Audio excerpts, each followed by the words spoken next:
You're only going to be able to use 3 in certain situations. They ran the ball 52 times. You're not going to be able to do that every night. All right, well, it worked. I mean, if it works, we'll go with it. I don't have a problem with that. No, the problem is Phelps and I are going to argue about this all day. And I'm not saying that. You're not going to run the ball 52 times. No, but I'm also going to say I don't have a problem with 3 backs. If it worked in the beginning of the season and it's working, I don't have a problem integrating all 3 of these guys. You're not picking up on what I'm saying.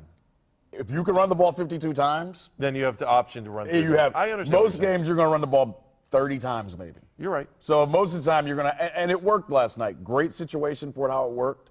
But most of the time you got to figure out how to split 30 carries, and it looks like Ben Tate may be the odd man out. I have no problem with that. Didn't it also look like Terrence West got stronger as the game went on? Terrence West stopped going sideways, and you could tell somebody got on his case. He ran differently yesterday. No question about it. All right, let's go to Faith Boone, then we're going to go to Kenny Rhoda after that. So Faith Boone's back in the newsroom. What are they talking about on social media this morning, Faith? They're talking about how awesome the game was and how it was such a great start to our weekend.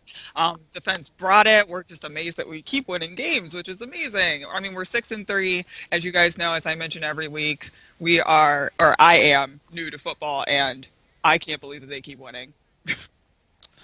Well, we usually talk about Victory Mondays. This is like a victory weekend. Hang on. We still got Ohio State. No. We'll get Ohio. That's a different. Don't get greedy. How can we get? Quit greedy? What are you talking about? This is our teams. The Cavs dumped 2 games this week already. Wait. You're dumping on the parade already. It's 7:30. I'm not dumping on the parade. We got 2 Browns wins in 5 days. And you're saying, "Oh, settle down now. Don't get too excited." Settle down. We got 2 wins in 5 days. Come on, guys. They're in first place, and Andy's. And I still got Ohio State to worry about tomorrow. And Kenny Rhoda is going to be with me on that, I'm sure. Look, Kenny's concerned about Ohio State, I'm too. excited about Ohio State, but that should not take away from what the Browns have done. I'm not taking away. I'm just you're saying, this is the greatest weekend ever. No, it's not. Ohio State's got Ohio State's got a little part of this. So, okay, if Ohio State gets trucked, it just ran over, that's not a good weekend if you're a Browns fan? Oh, it's a great weekend for Browns fans. I got it. And this is Dogs on the Run. You're sitting here just whooping all over it. Look, you don't understand what it means to be a part of I get Disappointment Week. Disappointment Week is over. Thanks, Sabo. Disappointment Week is not over yet. Yes, no. it is. The Cavs already choked twice. Don't forget the Cavs. Nobody's going to care about the this Browns are in first I don't care place. about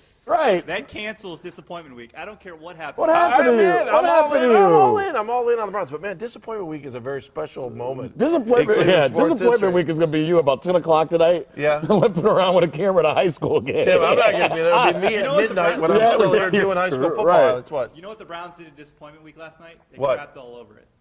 Of course. Okay, good for you. You've utilized the That's a good word to rules use. of Dogs on the Run. All right, Faith is who we're actually talking to right now. Sorry, Faith. Faith Boone is Right. back in the newsroom.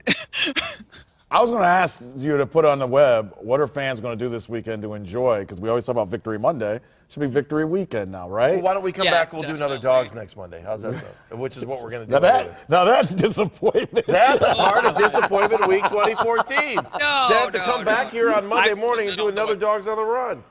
For no Something game. I did want to share with you guys, though, is some stuff that's on Facebook right now. Just some of the great comments that we're getting from that. All right, give them to us. One lady, Valerie Ann, she says, it's Cleveland's turn. Move over. We're taking this all the way. And also from Kelly Nolan, regardless if they go all the way or not, she is enjoying watching them play each week, and so am I. And being a new Browns fan, I'm definitely enjoying it as well. Faith, I want to come back to you a little bit later. Can you look up at Straight Up G Little? He hasn't STRA up G Little. He hasn't tweeted in 5 days. Just do a hashtag on that one and see what. Oh my gosh! Yeah, read what. You know, Okay. do you know the Greg Little story from this week? It's okay if you don't. He said that someone was going to have to pay for him getting cut by the Browns. Greg played for the Browns. Okay. So look, just type in Greg Little. Okay. And we'll come back to you on that one a little bit. All right. Sounds good, guys. All right, Faith. Thank you. Thanks, Appreciate it. Faith. Great job back there in the newsroom. All right, let's go to Kenny Rhoda with his Kenny's Keys in the KennyRhoda.com studio. Kenny, this is a terrible day. Don't get too excited. What's wrong with you, Andy Baskin? There is Really? nothing wrong with me. I'm just like, in I 5 just want days to take to it look one step behind at a me, time. right? I always get confused because the Buckeyes, they play Saturday, but that is irrelevant this morning because the Browns, as Andre just pointed out, won 2 games in 5 days, and they're in first place. And if the Steelers lose to the Jets, they're all alone in first place on Sunday, which would be a reason enough to do another Dogs on the Run on Monday morning, right? Good point. All right, are you guys done? Because here's my point. The point was made about the weekend. It was about the entire weekend. I am understand. very I call it excited validation about week the for the Browns. Browns and the Buckeyes as well. But going into both of these games, if I had to lay money on one team or the other to win this weekend, it would have been the Browns because of the situation they were facing. They were facing a Bengals team without 2 key starters on offense, without 4 key starters on defense. Andy Dalton has not played well. The weather, I thought, was a huge factor, which benefited the Browns last night. And the Browns had something to prove, and they went out and they proved it last night. They validated themselves as legitimate NFL playoff contenders and a contender in the AFC North. And so even if the Buckeyes lose, and unfortunately I'm picking them to lose on Saturday in East Lansing, even if they do lose, the Browns have made a statement on Thursday night to the viewing audience around the nation that they are a legitimate football team once again. And the last time you could say that was what? A legitimate, 2002? Maybe 2007. They didn't even make the playoffs. They I won don't 10 even know. games, 2002 was a beat them that backdoor way. into the playoffs. You have to go back to '94. I tend to That's agree. the last You gotta time go I back think to they were 94. 6-3, right? After 9 games was back in 1994 with Belichick. Correct.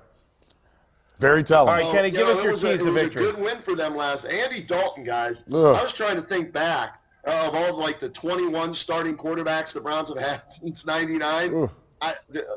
Who played as bad as Andy Dalton did last night? I can't remember. Garcia against the Cowboys, Doug right? Peterson, maybe? Yeah, Remember, Garcia he against the started a game or Cowboys. 2 for them, right? Yeah. Maybe Charlie Fry a game or 2. I'm not, but Andy Dalton was horrible. And you saw my keys there. Stop the run and run the ball. If you couldn't run the ball, even with McDonald at center last night, if you couldn't run the ball against this Bengals run defense, which is putrid, which is terrible, then they weren't going to run it the entire rest of this year. And they were able to run it. They stopped the run, and the key one there was win the turnover battle. And my God, Andy Dalton had 3 interceptions. There was a fumble, so that's 4. Gibson dropped another interception. That could have been 5 turnovers in the game, and the key one was the interception by Robertson in the first quarter. 2 minutes in, you get the pick.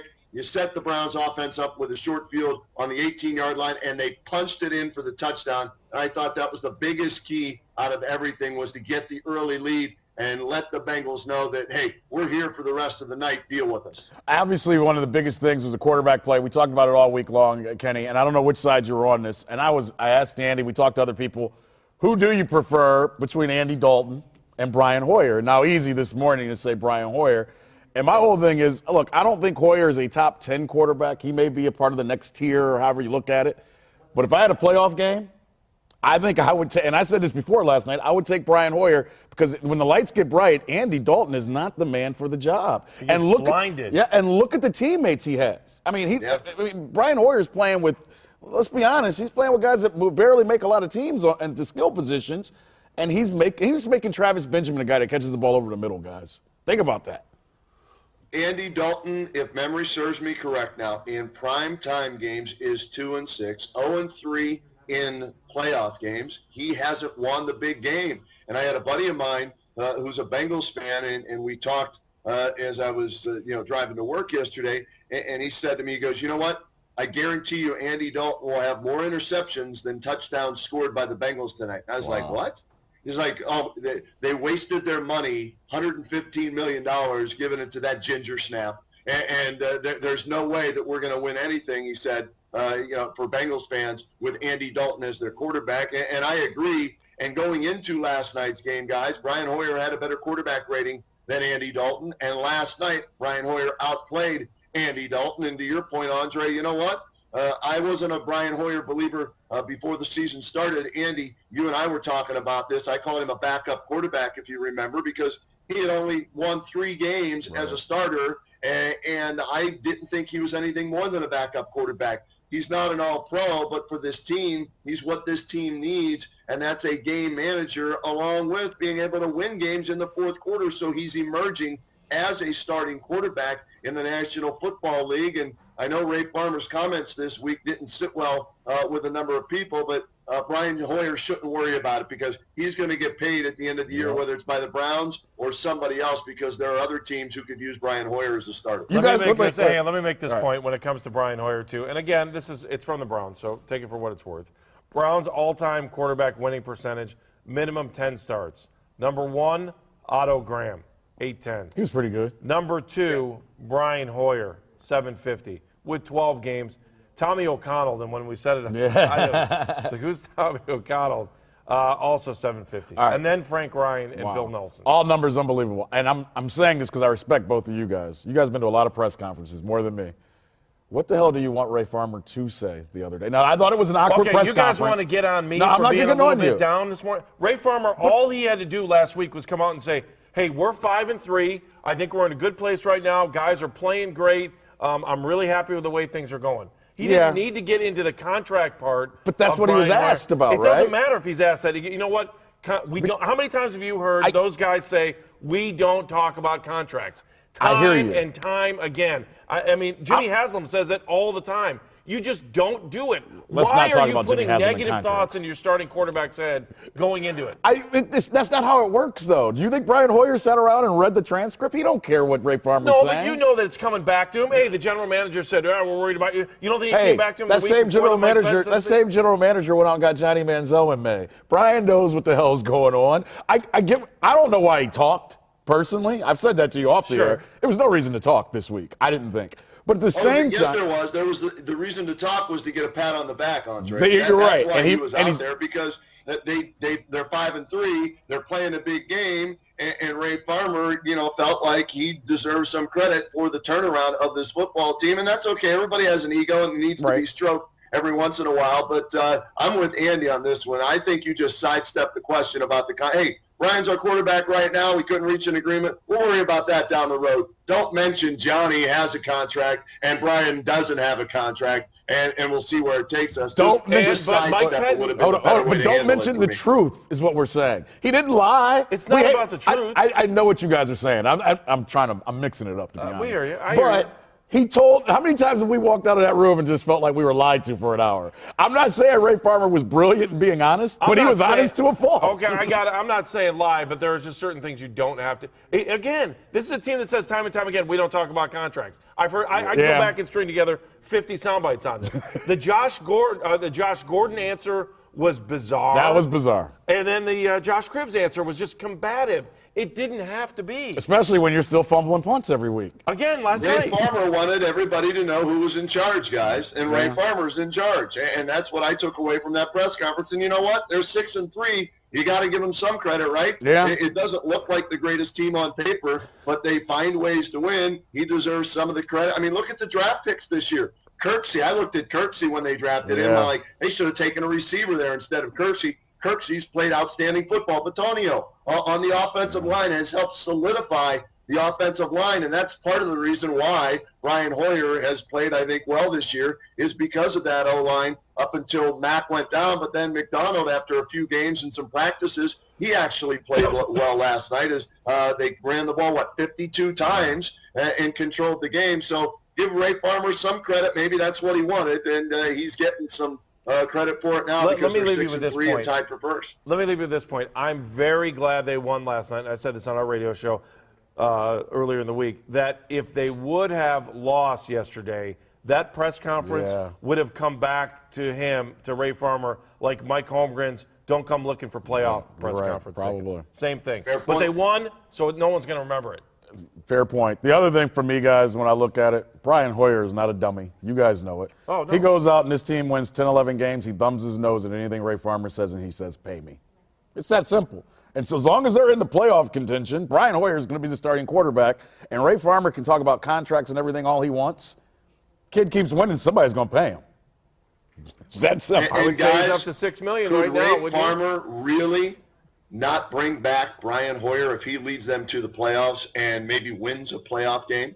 Could you imagine? I mean, if Brian Hoyer's the second quarterback since they've been back to lead them to the playoffs and the first to win a playoff game, and then they just let him walk, is Ray Farmer going to be able to do that? No. I mean, that's down the road, but since Ray Farmer brought it up, that's a possibility. Kenny, if that happens, Ray Farmer ain't as powerful as we think in Berea. No. Okay. And I would also say if they go in and win a playoff game, which they haven't done since they come back, if you let him go, it would be Bernie Kosar-like. Yeah. It would be Bernie Kosar-like letting him go. I don't know. I I don't had know if some. it'd be that bad because Right. Bernie had established himself over an extended period of time as opposed to, what would it be, 16, 9, You know 19, that. 20 I games. know that. But Andre knows that. With This the Browns generation has no fans memory. wanting, Nobody- a winner, yeah, I could see that to a point. Nobody was tweeting you about Todd Philcox back in 80 or whatever. No.